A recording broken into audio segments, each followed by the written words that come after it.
Girando os nossos repórteres, uma comissão mista do Congresso aprova uma medida provisória que reajusta o salário base de militares das Forças Armadas. Repórter Matheus Dias chegando agora.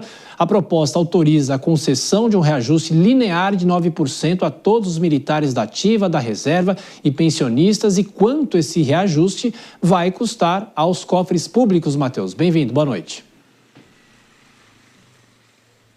Ao todo, 5,3 bilhões, viu, Tiago? Boa noite para você, boa noite a quem nos acompanha. Então, essa medida provisória que foi aprovada hoje em uma reunião no Congresso mista, como você bem disse, leva o reajuste salarial de todos os militares das Forças Armadas, e sejam eles na ativa, na reserva ou sejam pensionistas.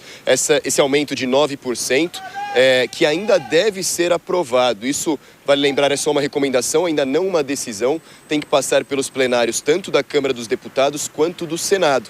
O prazo para essa medida provisória ser aprovada, então, se encerra em agosto.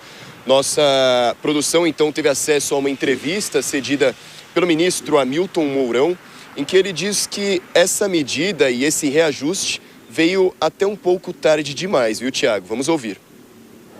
O último reajuste que os militares tinham recebido foi no ano de 2019.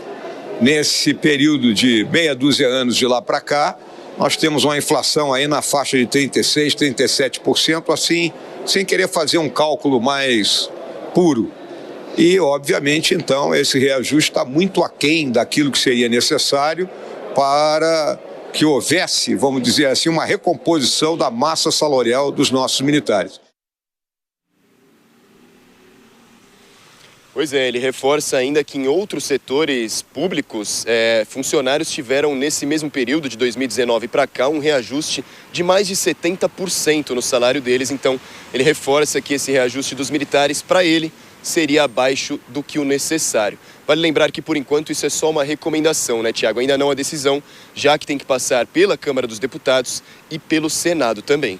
Tiago? Sim, aí a fala do senador, então, Hamilton Mourão. Matheus Dias com as informações. Vou chamar a Dora Kramer. Ô, Dora, claro que o mérito aqui, a discussão aqui não é se eles merecem ou não merecem, mas num momento como esse, de corte de gastos, o Congresso deve se debruçar em relação a isso.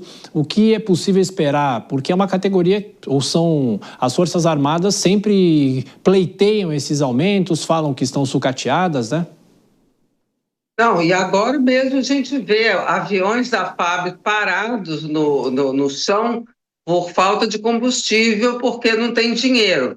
Então, outro dia mesmo, sei lá, acho que mês passado, a gente falou que houve aí um aumento do profissionalismo, falamos exatamente a mesma coisa. Olha, não é que não mereçam.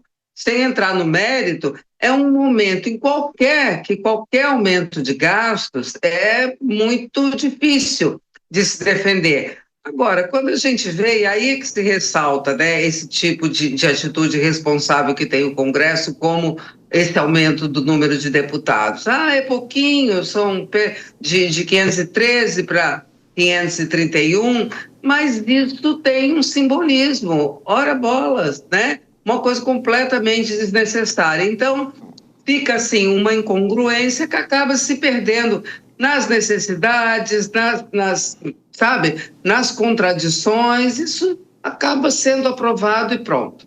E esse aqui é um ano pré-eleitoral, né, Kobayashi? As categorias pleiteiam porque no ano que vem tem mais restrição para conceder aumento, por exemplo. Sim, o ano eleitoral ele tem várias restrições, não pode fazer um monte de coisa, inclusive dar aumento, como nesse caso, né, Tiago? A gente precisa só se lembrar que quando há aumento para militares, há um impacto, um efeito cascata muito diferente de qualquer outro tipo de aumento, porque os militares eles têm o princípio da paridade e da equidade em relação aos pensionistas e aposentados. Eles recebem integralmente o valor que um militar da ativa recebe, né? Um coronel da reserva recebe como um coronel da ativa, por exemplo. Então, isso tem um impacto direto. A pensionista de um coronel, por exemplo, recebe também da mesma forma. Não é como o aposentado do INSS, que recebe de acordo com o piso, com o teto, de acordo com muitos cálculos que são feitos para se chegar em um valor muito menor do que aqueles que eram pagos quando o instituidor da pensão ou da aposentadoria estava na ativa. Ou seja, tem que pensar também no impacto que isso gera aos aos que vivem da previdência militar, que é muito diferente. E isso gira em torno dos bilhões. Então, é necessário fazer esse cálculo. É uma espécie de privilégio que dia sim, dia também é questionado no Congresso Nacional e que está longe de ser resolvido.